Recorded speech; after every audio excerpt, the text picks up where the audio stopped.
amados, yo quiero compartir con ustedes una palabra que el Señor simplemente me dio el versículo hace ya como 8 meses atrás, estando aquí el pastor Omar, cuando vino para el campamento. Ese mismo día que él estaba predicando acá, pues yo estaba soñando. Y yo digo que era en el mismo tiempo porque cuando yo empecé a calcular la hora en la que yo me desperté del sueño y luego pongo la programación, ustedes saben que tenemos casi 7 horas de diferencia entre Texas y acá, pues estaba dándome cuenta de que él estaba ministrando precisamente en ese momento. Y yo tuve un sueño. Y en el sueño yo veía cómo yo llegaba aquí a España porque tenía que dar una palabra. Y llegaba como cuando aquel está apresurado porque necesita darla, porque hay algo que lo está empujando a darla. Y recuerdo que cuando llego, la primera persona que me recibe, la pastora Vanessa, estaba ella ahí sentada, cuando estaba la iglesia en su modo, antes de que fuera renovada. Y yo veo que todo el mundo tenía chalecos, como de esos chalecos que se ponen cuando hay peligro, como cuando hay una zona de construcción. Y de repente ella comienza a exponerme a mí ciertas situaciones que se estaban dando para ese entonces. Y yo podía ver su corazón y oré con ella en ese momento. Y yo dije, Vanessa, simplemente vengo a darles una palabra. Y cuando quería darle la palabra, en ese momento vino Raquel y me ve y me interrumpe. Y así fueron llegando cada una hasta que yo no pude darla.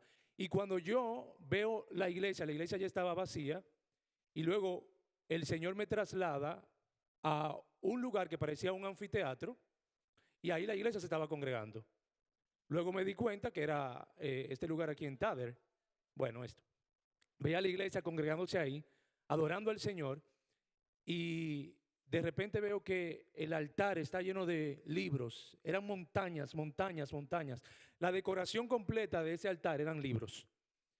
Y cuando de repente llega la pastora Ana, que va a subir porque tenía que dar un mensaje, yo estoy atrás y estoy diciendo, tengo que dar una palabra, tengo que dar una palabra. Y en ese afán, como que nadie me escuchaba, y veo que ella sube y viene la pastora Vanessa y la va a agarrar de las manos, y como todo estaba lleno de libros, era un solo huequito que había como para uno pararse, y de repente ella tropieza con el escalón y caen todos los libros y se abren todos los libros y eran Biblias. Y en ese momento no sé qué pasó, pero cuando decido ir a moverme a dar la palabra, ya no me veo que estoy ahí, me veo que estoy en casa de Benjamín. Y yo traté de bajar corriendo, buscar otra vez, me monté en un taxi, no llegaba al sitio, y cuando de repente me veo que estoy en una habitación y veo que están transmitiendo el servicio en la televisión, y comienzo a llamar y a llamar para que alguien me conteste, y me contesta Angie. Yo, Angie, tengo que darle una palabra a la congregación y no me puedo ir sin dar esa palabra. Y de repente hubo interferencia, no pude dar la palabra a Angie. Y empiezo a llorar en la presencia de Dios. Y yo, Señor, pero qué agonía, ¿qué es esto? Y entra Rebeca. Y le digo yo, Rebeca, Rebeca, gloria a Dios, te ha traído el Señor, porque es necesario que yo dé esta palabra, Rebeca.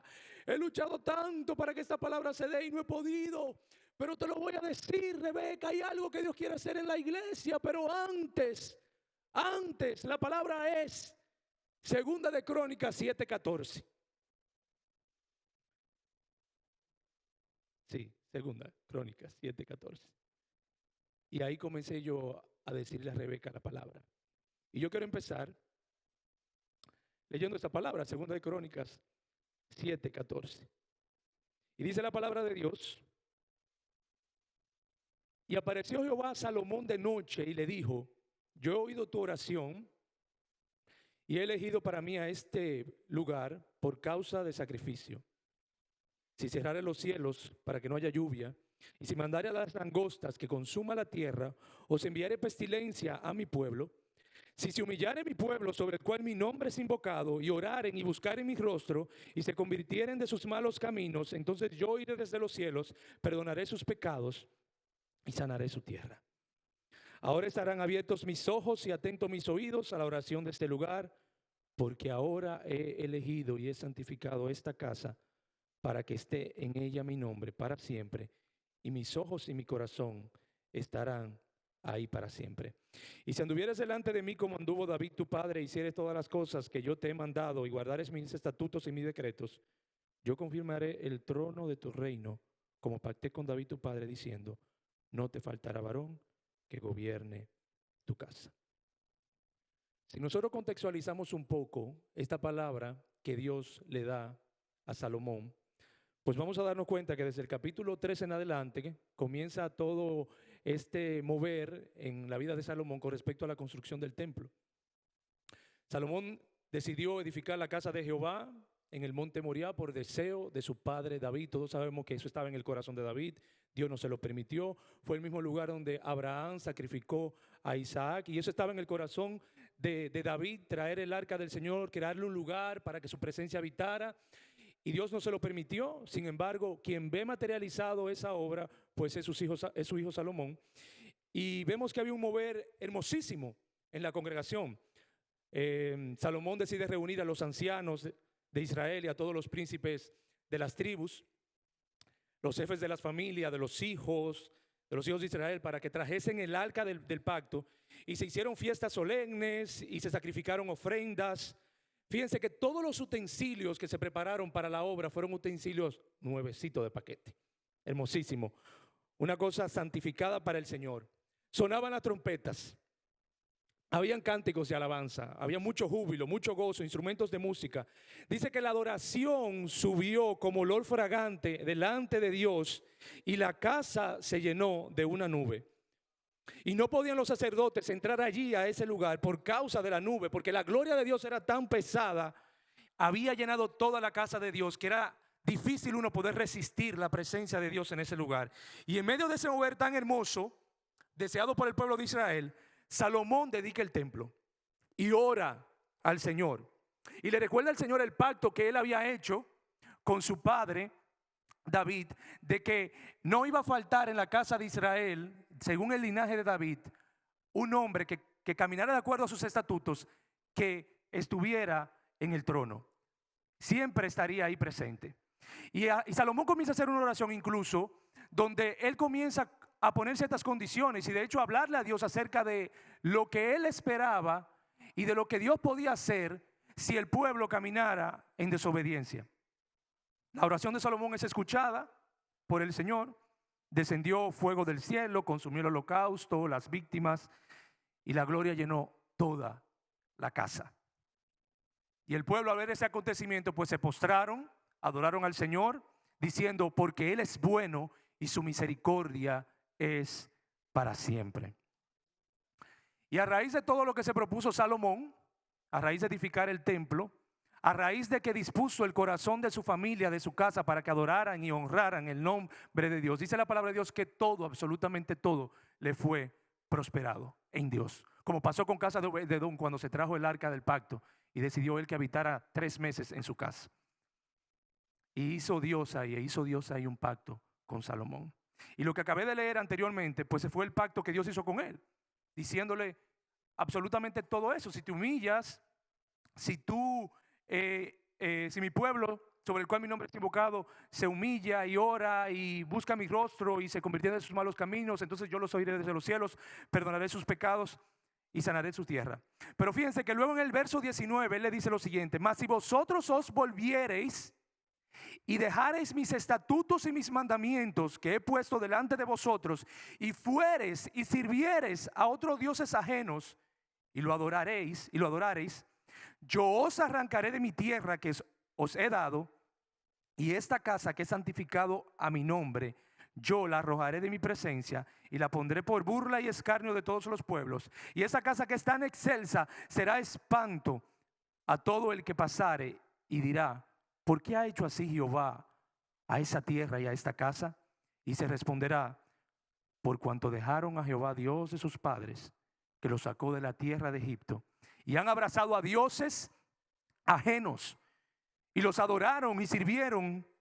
Por eso Él ha traído este mal sobre ellos. Noten, amados, que en ese texto lo primero que Dios apela ante Salomón es el hecho de que se humillen. Si hay una gran llave que abre el corazón de Dios, es la humillación. Ahora, ¿qué es la humillación?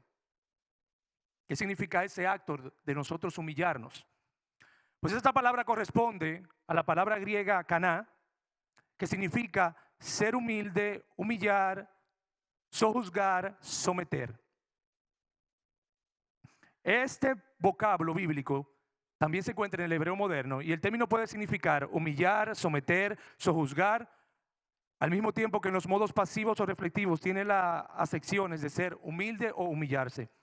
Pero aunque este aparece 35 veces en el Antiguo Testamento, es en Deuteronomio capítulo 9, verso 3, cuando aparece por primera vez. Y fíjense lo que dice: entiende pues hoy que es Jehová tu Dios el que pasa delante de ti como fuego consumidor, que los destruirá y humillará delante de ti, y tú lo echarás y lo destruirá enseguida, como Jehová te ha dicho. Jehová tu Dios lo destruirá y lo humillará. Aquí Dios haciendo referencia a la destrucción de las naciones de Canaán. Pero también con frecuencia esta palabra Canaán se utiliza como, en un sentido, como someter y humillar a enemigos específicamente.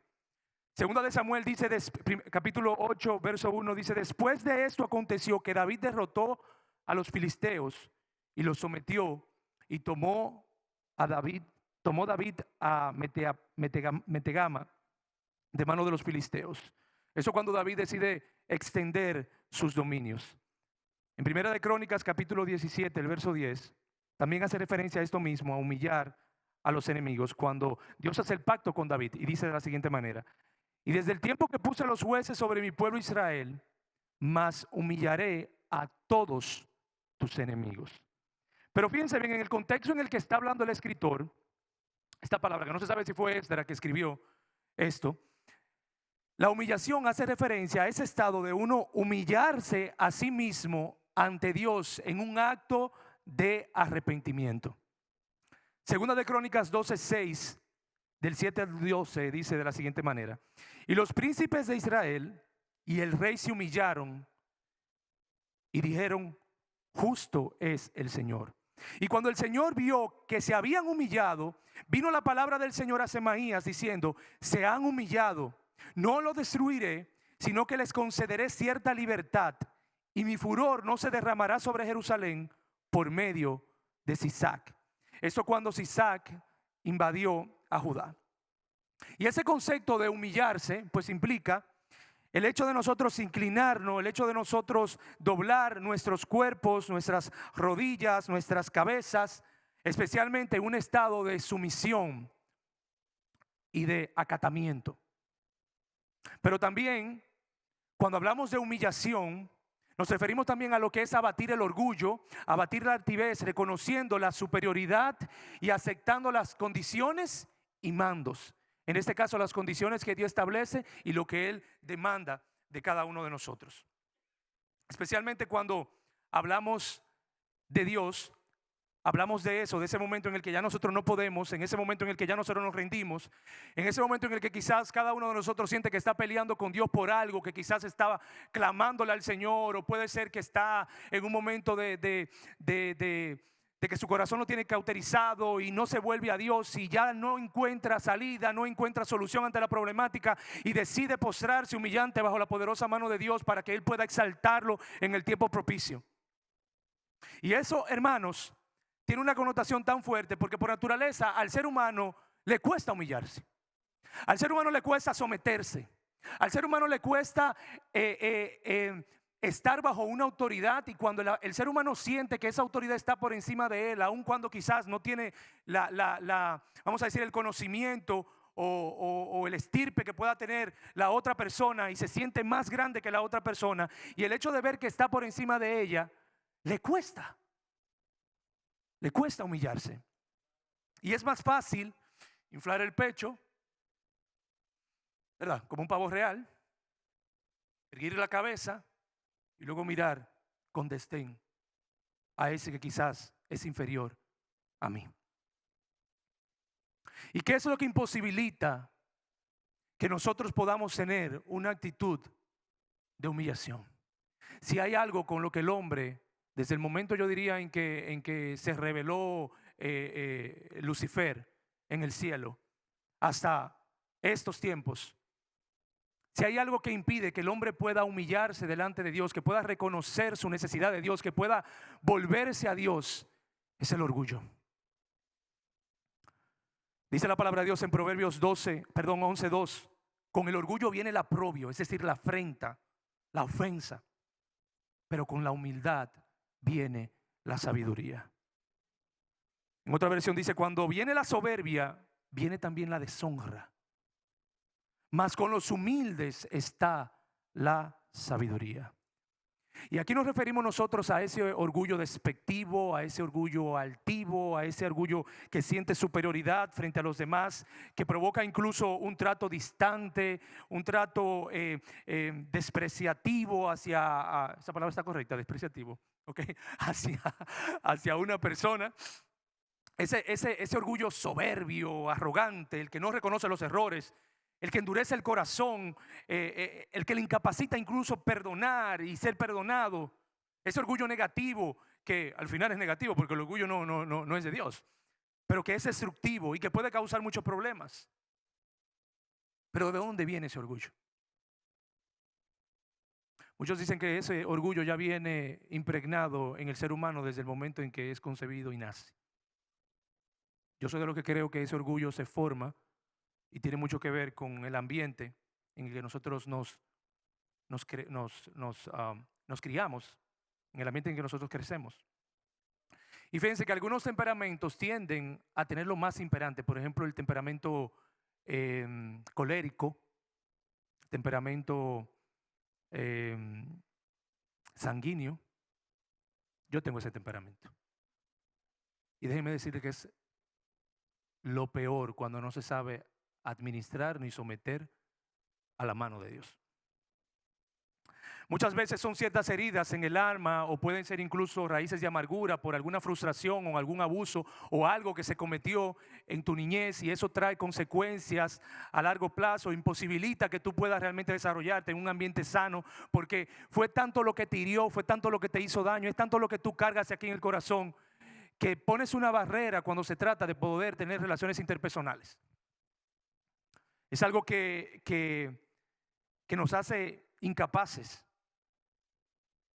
de poder vivir una vida sana, de poder vivir una vida en comunión. ¿Y cómo se evidencia esta actitud en nosotros? ¿Cómo nosotros podemos perseguirla? Cuando el orgulloso siempre quiere tener el control de todo. Le resta valor al otro. Cuando no aceptan los errores, no acepta los errores y es especialista en generar discusiones. Cuando no puede incluso perdonar los errores de los demás. Cuando asume una actitud de indiferencia, incluso en nuestros matrimonios. Si hay algo que mata, calcina, muere el amor de una mujer ante un hombre, es el hecho de cuando el hombre muestra indiferencia ante ella. Cuando el hombre no le interesa cómo ella se siente. Cuando la mujer viene y te dice, me duele aquí o me duele allá, y ya es como un disco rayado que ya tú estás constante de escucharlo y tú muestras indiferencia. Eso es orgullo, porque no estás siendo empático con ella. Y eso afecta considerablemente nuestras relaciones matrimoniales. Cuando asumimos una actitud de indiferencia. Pero fíjense lo que dice Proverbios 8:13. El temor de Jehová es aborrecer el mal. La soberbia y la arrogancia, el mal camino y la boca perversa aborrezco. Ese orgullo, esa altivez, esa soberbia, ese egoísmo, esa prepotencia.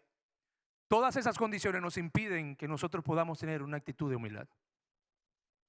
El caminar con la cabeza erguida, sintiéndonos superiores, como dije anteriormente. Sintiéndonos, en el caso de los hombres, el macho, el pato macho de la casa, donde tengo subyugada a mi esposa y donde no la dejo ser y donde la muevo como si ella fuera un robot, haciendo ella lo que me plazca, como me gusta, cuando me guste, en el momento que yo quiero. O la que le encanta mandar y que se haga la voluntad de ella, como ella establece, porque esa es ella, porque yo nací así, porque a mí me criaron así, porque ¿quién eres tú para decirme a mí lo que yo tengo que hacer o lo que no tengo que hacer? Incluso aquel que no quiere escuchar. Pero dice la palabra de Dios en Mateo 23:12, porque el que se enaltece será humillado, y el que se humilla será enaltecido. Yo tengo una pregunta ahí para que tú la dispongas en tu corazón. ¿Cuántas veces el orgullo te ha impedido el tú poder inclinarte ante tu cónyuge, el tú poder someterte ante tu cónyuge, el tú poder inclinarte ante Dios? ¿Cuántas veces el egoísmo, la soberbia, la prepotencia te llevó a esos estados? Estados que sin lugar a dudas hieren el corazón de Dios. Y aquel que no tiene una actitud de humillación y da apertura a todas esas cosas, pues eso se convierte en una bomba de tiempo, de manera que se presta fácilmente a que tú vivas una vida de fracaso. Fíjense, Salomón era experto en conocer estos males. Y él mismo, en el versículo 16 de Proverbios, perdón, 18, capítulo 16 de Proverbios, vamos a leerlo todos, oigan lo que dice. Antes del quebrantamiento es la soberbia, y antes de la caída la altivez de espíritu. Usted siempre verá esta condición antes de la caída. Antes de que venga el quebrantamiento, usted va a ver una persona soberbia. Y antes de que venga la caída, usted verá la altivez de espíritu. Miren, yo he visto personas, amados, incluyéndome yo mismo, porque no me voy a sacar del saco, que hay momentos en los que tú vas en picada y Dios utiliza a alguien para extenderte la mano porque está viendo tu condición, y tu soberbia es tan monumental y tu arrogancia es tan monumental que aun cuando tú sabes que te estás hundiendo, que te vas a partir la cabeza en dos, aún así tú sigues refutando. Aún así tú sigues con un corazón que no recibe esa corrección, que no recibe ese consejo, que no recibe esa lección. Y dice aquí que antes del quebrantamiento se eleva el corazón del hombre, y antes de la honra es el abatimiento. Proverbios 18:12. El corazón del hombre se eleva antes de pasar por el proceso del quebrantamiento. Y antes de que el hombre sea honrado, porque aquel que se humilla será exaltado, antes de pasar por ese proceso de honra, pues uno es abatido. Y si no, vamos a preguntárselo a Nabucodonosor. Como es más importante lo que Dios tiene que decir que lo que yo tengo que decir, vamos a leer el capítulo de Daniel 4, del verso 28 al 37, un poquito largo, pero vamos a leerlo completo. Dice así: todo esto vino sobre el rey Nabucodonosor. Al cabo de 12 meses, paseando en el palacio real de Babilonia, habló el rey y dijo: ¿no es esta la gran Babilonia que yo edifiqué para casa real con la fuerza de mi poder y para la gloria de mi majestad? Aún estaba la palabra en la boca del rey cuando vino una voz del cielo: a ti se te dice, rey Nabucodonosor, el reino ha sido quitado de ti y de entre los hombres te arrojarán, y con las bestias del campo será tu habitación, y como los bueyes te apacentarán, y 7 tiempos pasarán sobre ti hasta que reconozcas que el Altísimo tiene el dominio en el reino de los hombres y lo da a quien él quiere. En la misma hora se cumplió la palabra sobre Nabucodonosor, y fue echado de entre los hombres, y comía hierba como los bueyes, y su cuerpo se mojaba como el rocío del cielo, hasta que su pelo creció como plumas de águilas y sus uñas como la de las aves.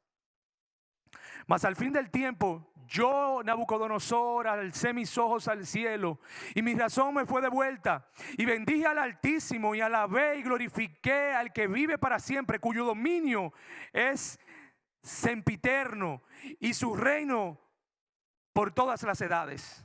Todos los habitantes de la tierra son considerados como nada, y él hace según su voluntad en el ejército del cielo y en los habitantes de la tierra, y no hay quien detenga su mano y diga: ¿qué haces? En el mismo tiempo mi corazón me fue devuelto, escucha bien, después de la humillación. Y la majestad de mi reino, mi dignidad y mi grandeza volvieron a mí. Y mis gobernadores y mis consejeros me buscaron y fui restablecido en mi reino. Wow.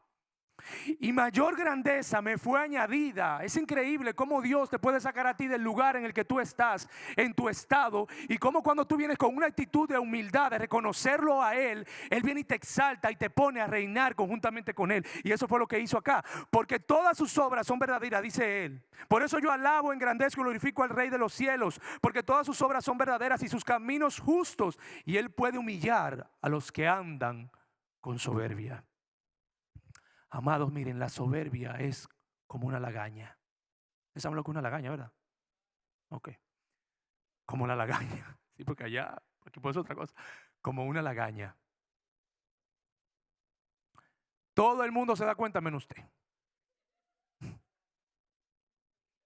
No sé si te ha pasado que a veces tiene una lagaña y viene tu esposa o quien sea y te dice, mira, límpiate el ojo que tiene una lagaña. Y tú, ay, ¿cómo? Así es el orgullo. Así es la soberbia. Como una lagaña. Todo el mundo la ve excepto tú. Y fíjense lo que decía, Él humilla al que Él quiere o a quien Él quiere.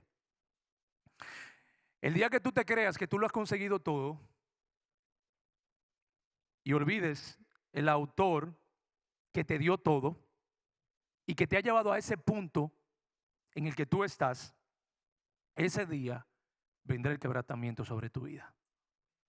El día que comiences a darle más importancia a todo lo que construyan tus manos y vayas tú en pos de eso, buscándolo, deseándolo, y te olvides de aquel que te lo está proveyendo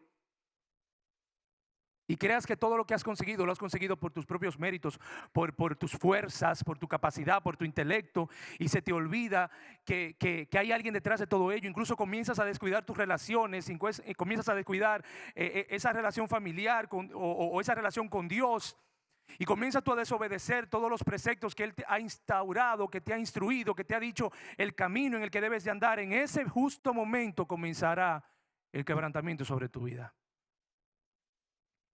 Fíjense, Salmo 146, 6, 8 dice, Jehová exalta a los humildes y humilla a los impíos hasta la tierra. Si no, miren cómo terminó Salomón. Primera de Reyes 11. Pero el rey Salomón amó además a las hijas de Faraón, a muchas mujeres extranjeras, a la de Moab, a la de Amón, a la de Edom, a la de Sidón, a las Eteas, gente de las cuales Jehová había dicho a los hijos de Israel, no os llegaréis a ellas, ni ellas se llegarán a vosotros, porque ciertamente harán inclinar vuestros corazones tras sus dioses. Señor, preserva a los jóvenes de esta congregación, que no se vayan en pos de Dalilas o de hombres que con insinuaciones y con venderles un mundo de maravilla quieran desviar y quieran quizá quitar el propósito que tú tienes para con esas mujeres y esos hombres de esta casa. Y sigue diciendo, y cuando a esta pues se juntó Salomón con amor y tuvo 700 mujeres reinas y 300 concubinas, y mujeres desviaron su corazón, y cuando Salomón era viejo, sus mujeres inclinaron su corazón tras dioses ajenos, y su corazón no era perfecto con Jehová Dios, como el corazón de su padre David, porque Salomón siguió a Astoret, diosa de los sidonios, y a Milcón, ídolo abominable de los amonitas. Se hizo Salomón lo malo ante los ojos de Jehová y no siguió cumplidamente a Jehová como David su padre. Entonces edificó Salomón un lugar alto en Quemos, ídolo abominable de Moab, en el monte que está frente a Jerusalén, y a Moloc, wow, ídolo abominable a los hijos de Amón. Así hizo para todas sus mujeres extranjeras, las cuales quemaban incienso y ofrecían sacrificios a sus dioses. Fíjense bien esto. Estas mujeres iban en pos de otros dioses, y Salomón, que había conocido al Dios de Israel, por la seducción de estas mujeres, por su liviandad, por su soberbia, por su orgullo, por su debilidad, decidió ir en pos de esos dioses. Y fíjense que hasta le ofrece sacrificios a Moloc, un dios que se le sacrificaban niños. La sangre de esos niños corría sobre la vida de este hombre. Piensen en esto. Y dice, se enojó Jehová contra Salomón por cuanto su corazón se había apartado de Jehová, Dios de Israel, que se le había aparecido 2 veces y le había mandado acerca de esto, que no siguiese a dioses ajenos. Mas él no guardó lo que le mandó Jehová, y dijo Jehová a Salomón: por cuanto ha habido eso en ti, y no has guardado mi pacto y mis estatutos que yo te mandé, romperé de ti el reino y lo entregaré a tu siervo. Sin embargo, no lo haré en tus días por amor a David tu padre, lo romperé de la mano de tu hijo. Pero no romperé todo el reino, sino que daré una tribu a tu hijo por amor a David mi siervo y por amor a Jerusalén, la cual yo había elegido. Aún así Dios tiene misericordia sobre este hombre. Miren cómo terminó Salomón, después de haberlo tenido todo, después de haber conocido a Dios, después de haberle prometido a Dios que su casa le serviría, que él mismo le serviría, que él traería al pueblo a servicio, a adorar a Dios. Sin embargo, se fue en pos de otros dioses. Y aquí vemos el orgullo en su máxima expresión. El antídoto contra el orgullo, amados, es la humildad. Y yo no sé qué cosa en tu vida tú le estás poniendo más interés y estás dejando a un lado a Dios, poniéndolo en un segundo plano. Yo no sé si es tu trabajo, tu familia, tus estudios, tu diario vivir. No sé realmente. Lo que yo sí sé, amados, es que cuando viene un corazón humillado y se postra delante del Señor, ante su presencia, Él no lo desprecia. Fíjense, Él se inclina a ti y te extiende su mano para levantarte. Hace aproximadamente un año y algo, yo pasé por uno de los peores momentos de mi vida. Y recuerdo que empecé a trabajar como una máquina que no paraba. Y comenzó el orgullo a apoderarse de mí. Y recuerdo a mi esposa decirme: Rafael, siempre me dice, bájale 3 notas a tu ímpetu, a cualquier cosa, bájale 3 notas al orgullo, que te veo, estás orgulloso. Y yo: ¿de qué tú me estás hablando? ¿De qué orgullo tú me hablas? Empecé a recibir llamadas, amado, de profetas de las naciones, que Dios le había hablado y le había dicho que yo tenía que bajarle 3 notas a mi orgullo, que tenía que buscar al Señor, que tenía que humillarme ante su poderosa mano. Y yo no escuchaba, para nada. Y recuerdo que empecé a vivir una crisis, porque en ese momento me di cuenta de que yo tenía un Dios, y no era el Dios al que yo solía adorarle, bendecirle, buscarle, entregarle mi vida por completo.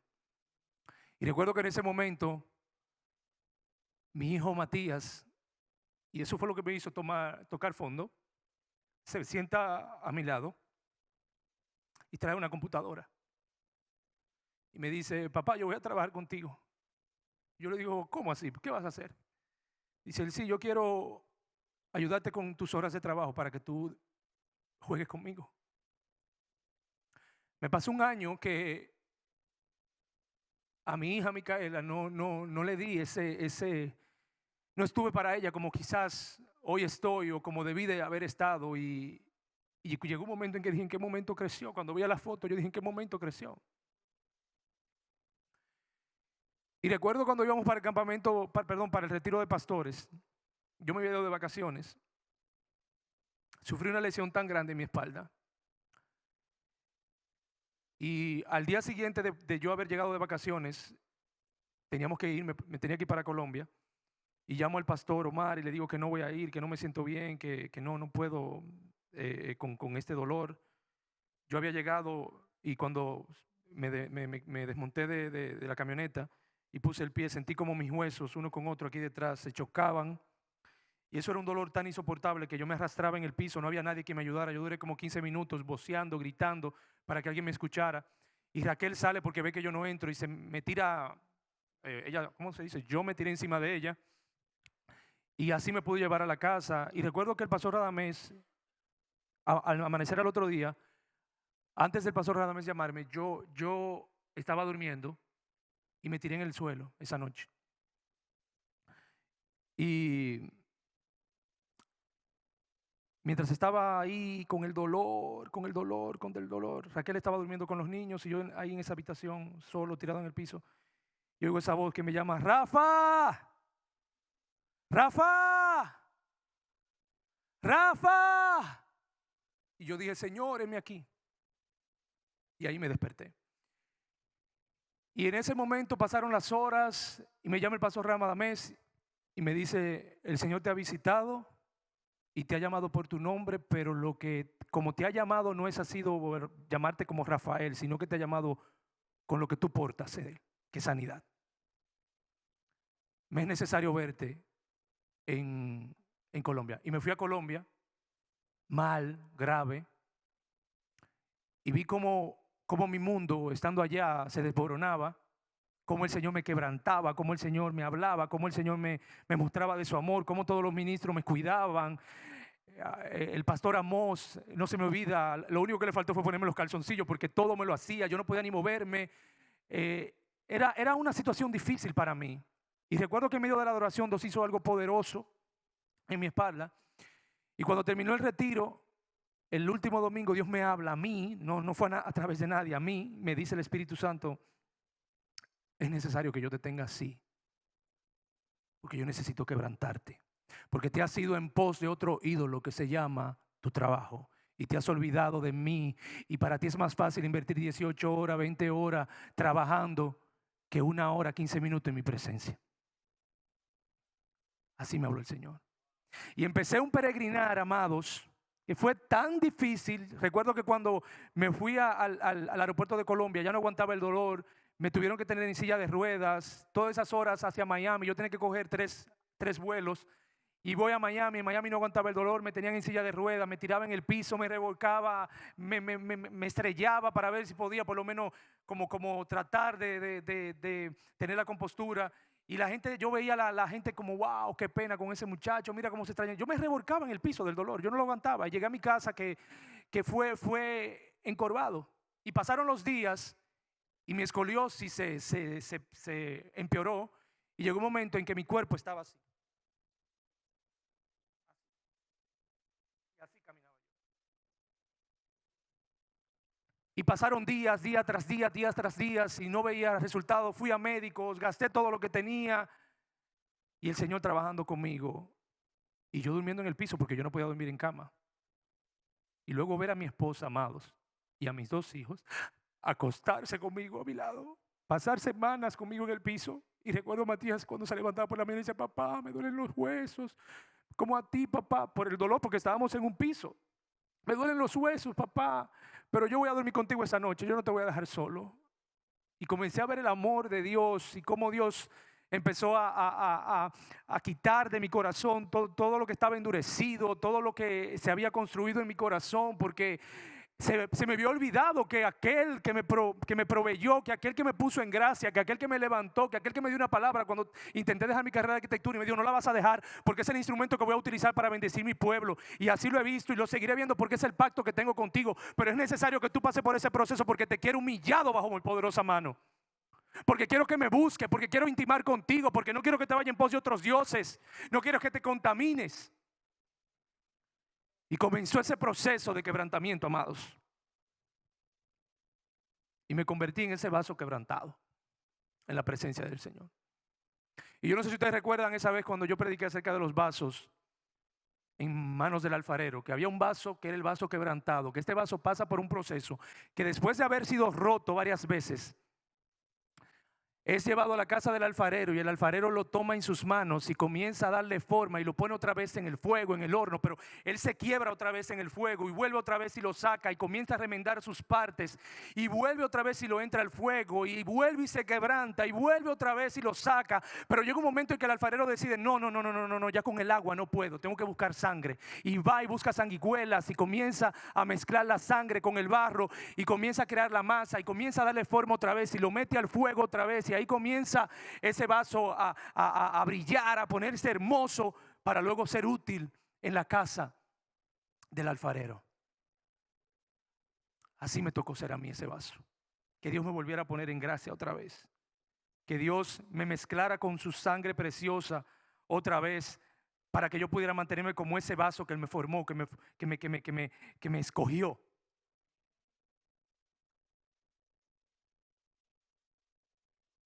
Y fíjense bien, la sangre de Cristo nos limpia, nos restaura. Cuando nosotros nos humillamos bajo la poderosa mano de Dios, cuando dejamos que Él nos lije, que Él lije esas asperezas, que nos pase por el fuego, es ahí cuando nosotros somos purificados, somos depurados. Y la palabra dice, si confesamos nuestros pecados delante de Él, Él es justo para perdonarnos y su sangre preciosa nos limpia. Eso volvió a hacer Dios con ese servidor. Me levantó. Y si lo hizo conmigo, pues yo soy más que convencido que también lo puede hacer contigo. Me mezcló con su sangre. Me hizo recordar el pacto. Me hizo entender que fuera de Él yo no soy absolutamente nada y que por más que yo busque mis deseos y mis anhelos, si Él no es el centro, si Él no está ahí en ese lugar, pues de nada sirve. Me hizo pasar por el proceso de la humillación, comenzar de nuevo, otra vez. Y otra vez me hizo pasar de una prueba tras otra prueba, porque cuando Dios decide aprobarte, es necesario que tú primero seas probado, examinado, ver si pasas el examen, porque Dios no te va a llevar a otro nivel, a un estado de gloria, sin que antes tú pase el examen por el cual Él se está haciendo vivir, procesar. Y es ahí en el fuego de la prueba que nosotros verdaderamente sabemos quiénes somos, en ese fuego que nos consume. Pero los fuegos de Dios no son para matarnos, son para depurarnos, son para limpiarnos, son para llenarnos de Él, son para sacar de nosotros todo lo inmundo que puede haber en nosotros. Dice Salmo 51, 17, los sacrificios de Dios son el espíritu contrito. El corazón contrito y humillado no lo despreciarás.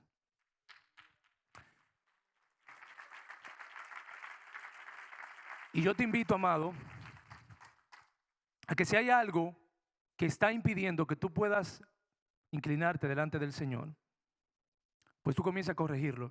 Quizás relaciones con personas, con tus familias, con tus padres, con tus amigos, con tu círculo. Si hay personas a tu alrededor que realmente están o lo ves tú como un adversario, ven, deposita tu ofrenda y ve corriendo y humíllate.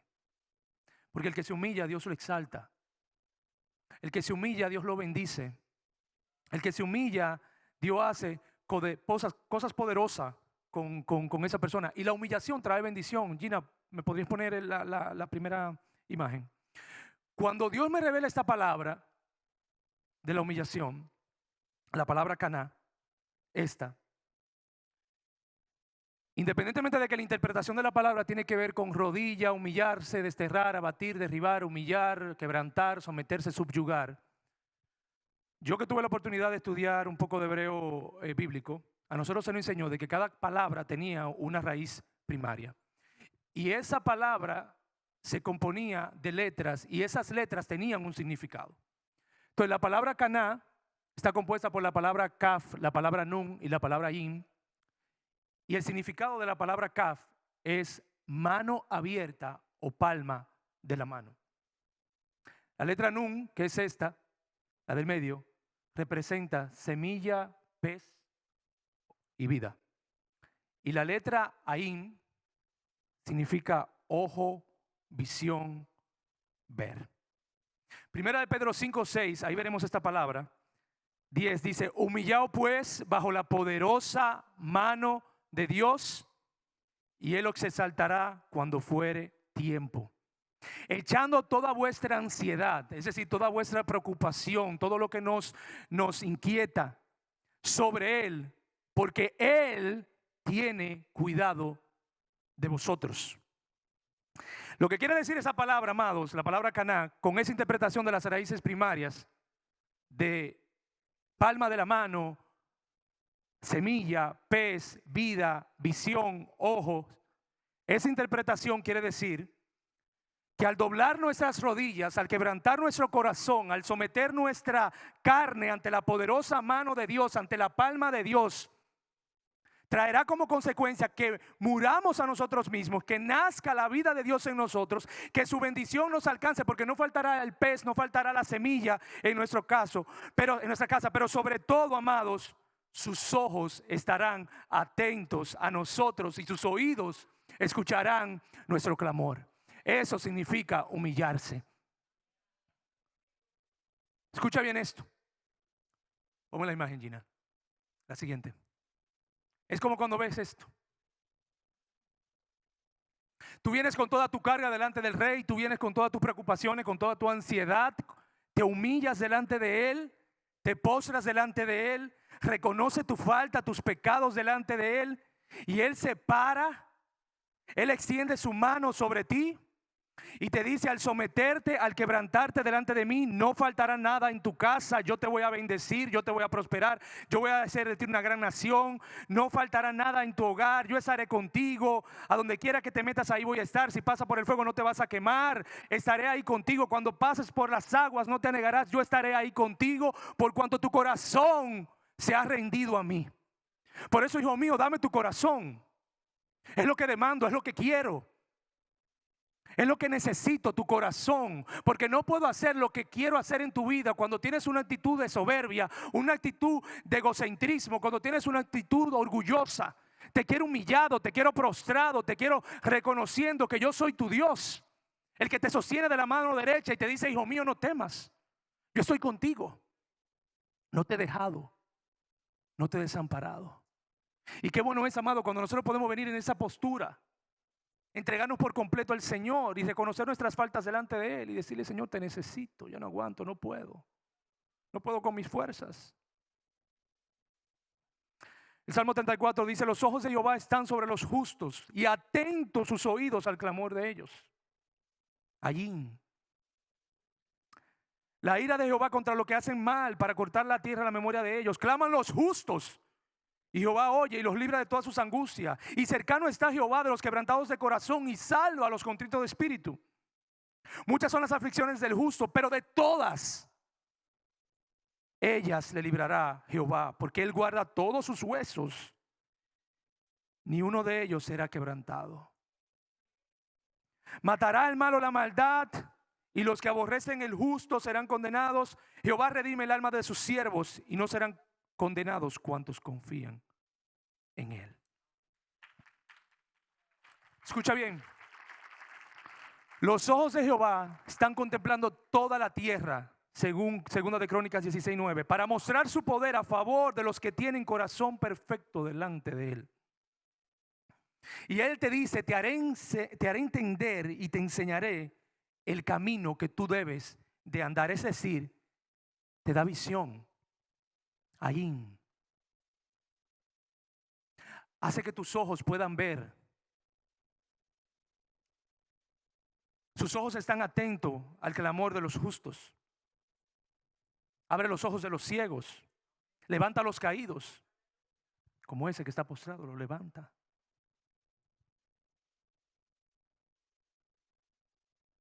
Y cierro con esto. ¿Cuál es el modelo que yo debo de seguir en este proceso de humillación? Porque no suele ser fácil. Dice la palabra de Dios en Filipenses 2, 5, 8: haya pues en vosotros ese sentir que también hubo en Cristo Jesús, el cual, siendo en forma de Dios, no estimó el ser igual a Dios como cosa que aferrarse, sino que se despojó de sí mismo, tomando forma de siervo, hecho semejante a los hombres, y estando en la condición de hombre, se humilló a sí mismo, haciéndose obediente hasta la muerte, y la muerte de cruz. Fíjate esa actitud de Jesús. La siguiente imagen, Gina. Esa actitud de entrega. Deja su trono en los cielos y decide descender por ti y por mí. Fíjense que para nosotros ir hacia arriba es siempre mejor, ¿no? Suele ser deleitoso. Queremos ir de gloria en gloria, de triunfo en triunfo, de victoria en victoria. Pero Jesús caminó de arriba hacia abajo. Porque una vez que Él descendió, que se hizo hombre, que se hizo siervo, sufrió la muerte y la muerte de cruz, dice la palabra de Dios que también Él fue exaltado hacia lo sumo. O sea, Él descendió para luego ser exaltado hacia lo sumo. Y por consiguiente le dio un nombre que es sobre todo nombre, para que en el nombre de Jesús se doble toda rodilla, es decir, esa actitud de postrarse, de humillarse, de los que están en los cielos, en la tierra y debajo de la tierra, y toda lengua confiese que Jesucristo es el Señor, para gloria de Dios Padre. Nos cuesta a nosotros, amados, descender. Nos cuesta descender. Fíjense, Jesús pudo haber nacido en Roma, pudo haber nacido en Atenas. Sin embargo, decidió nacer en Belén, pueblo súper chiquitito, entre pastores y animales.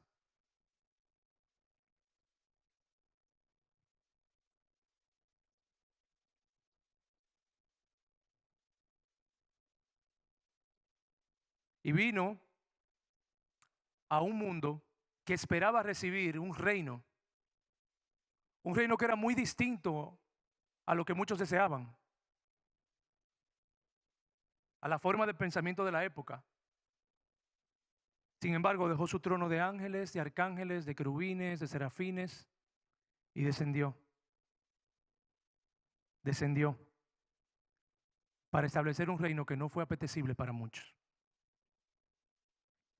Se hizo un siervo para su gloria, primeramente para agradar a su Padre, para demostrar el principio de la exaltación, de que el más grande es el que se hace más pequeño, es el que sirve.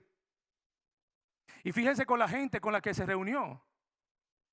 No fue a esos estratos sociales. Se reunió con prostitutas, se reunió con personas que para muchos no tenían gracia, como sus discípulos, gente común y corriente, con leprosos, con mujeres, cosa para la época que era hasta cierto punto un poco contraproducente, que un hombre estuviera andando con mujeres y estuviera conversando con mujeres. Incluso anduvo con un traidor, a un traidor que le lavó los pies, a un traidor que le sirvió. Estuvo con todo tipo de personas. Y con esa actitud nos dice a nosotros: aprended de mí, que soy manso y humilde de corazón. Por eso Él es mi mayor ejemplo de lo que yo debería ser. Él es el mayor, yo soy el menor, yo me someto a Él, por cuanto Él es el que establece las condiciones. Y amado, predicar esto suele ser fácil, de la boca para afuera. Una vez escuché yo a un predicador que decía, es más fácil, es más fácil estar durar una hora predicando un sermón que tu vida predique toda la semana. Es más fácil yo pararme aquí y venir a hablarle a ustedes y que mi vida durante la semana no refleje lo que yo estoy predicando. Y yo te pregunto a ti, ¿cuáles de esos dos sermones tú quieres escuchar? ¿El que yo estoy predicando en este momento o el que te toca a ti predicar con tus acciones durante toda la semana? El orgullo y la humildad son antagónicos. Nunca verás al orgullo postrarse delante de la humildad, pero sí vas a ver a la humildad servir al orgullo. Nunca verás a un orgulloso servir, pero sí verás a un humilde servir al orgulloso. Piensa en esto. El dador de la vida, dando su vida por ti y por mí. Un inocente, amados, tomando la culpa por un culpable como yo.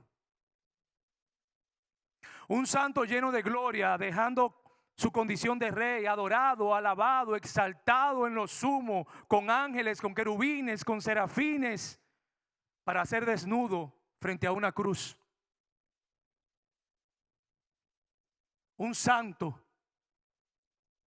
tomando mi maldición y siendo expuesto en un madero. Un hijo santo que nunca se separó de su padre y sin embargo decide renunciar a todo lo que tenía ahí arriba por ti y por mí, para llegar un momento y tener ese abandono por un instante de no poder tener a su padre al lado, que nunca había perdido la comunión con él, y en ese momento, por llevar tus pecados y los míos, lo decidió, sufrió, sudó, sangró, fue vituperado, fue transgredido, fue molido por ti y por mí.